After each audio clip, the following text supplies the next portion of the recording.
Hai Sohib hebat, jumpa lagi dalam pendidikan anti korupsi. Dalam materi kali ini kita akan ambil dari berbagai macam sumber terkait dengan kasus pengadaan barang dan jasa. Dan di materi ini juga akan disampaikan 10 modus dalam pengadaan barang dan jasa dan bagaimana sih usaha pencegahannya. Berikut silakan. 2 periode. Lalu 4 tersangka lainnya dalam sebagai penerima adalah Sekretaris Dinas Penanaman Modal dan Pelayanan Satu Pintu M. Bonyamin, lalu Lurah Jatisari Mulyadi, Camat Jati Sampurna Wahyudin, dan Kepala Dinas Perumahan dan Kawasan Permukiman yakni Jamhana Lutfi. Sementara sebagai pemberi adalah 4 orang dari pihak swasta seluruhnya. Mereka adalah Direktur PT MAM Energindo Ali Amril, lalu swasta dari pihak swasta juga Lai Buimin alias Anen, dan Direktur PT Kota Bintang Rayatri Suryadi, serta Camat Rawalumbu Mahfud Saifuddin, di mana memang 9 orang itu ditetapkan sebagai tersangka dari 14 OTT atau operasi tangkap tangan yang kemarin dilakukan oleh KPK. Dan Rolando, hari ini juga kami masih menanti dari info dari KPK sendiri apakah memang pemeriksaan akan dilakukan hari ini atau pukul berapa, karena juga kami masih menantikan jika dilakukan hari ini maka memang ada kemungkinan bahwa Rahmat Effendi dan juga 8 tersangka lainnya akan diperiksa karena memang mereka saat ini masih ditahan di rutan KPK per tanggal 6 hingga tanggal 25 nanti. Berkaitan dengan hal itu juga memang Rolando bahwa kasus yang menjerat Rahmat Effendi ini sejauh ini juga masih ditelusuri lebih dalam oleh KPK. Yang cukup serta adanya berbagai fakta hukum selama proses persidangan, KPK kemudian menetapkan 10 tersangka baru yang semuanya merupakan anggota DPRD Kabupaten Muara Enim, Sumatera Selatan.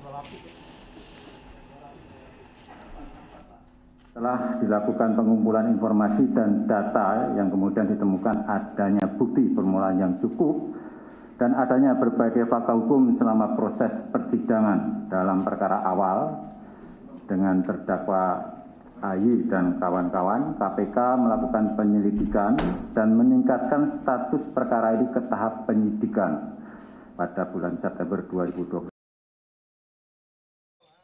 Di Banten, Kejaksaan Tinggi menahan 3 tersangka dugaan korupsi pengadaan masker KN95 di Dinas Kesehatan Provinsi Banten. 2 orang pihak swasta dan 1 lainnya adalah pejabat Dinas Kesehatan Provinsi. Ketiga tersangka ditahan di rumah tahanan Pandeglang. Dana yang dikorupsi bersumber dari anggaran pendapatan belanja daerah tahun 2020 dengan nilai 3,3 miliar rupiah. Kerugian negara diduga mencapai 1,680 miliar rupiah. Hasil temuan penyidik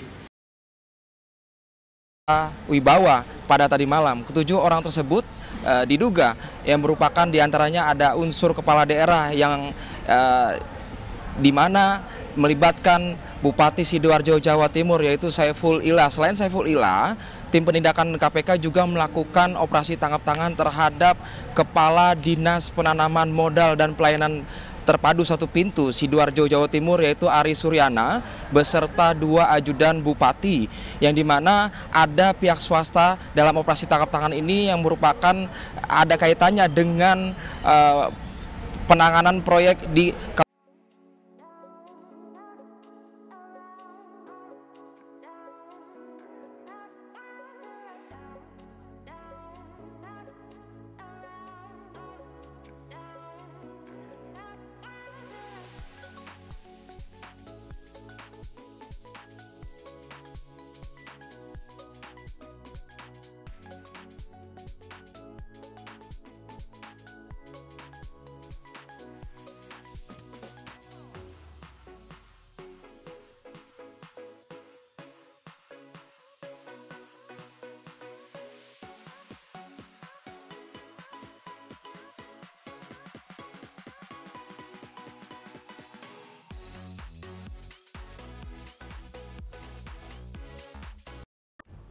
Korupsi seperti candu, akan ketagihan jika merasa aman.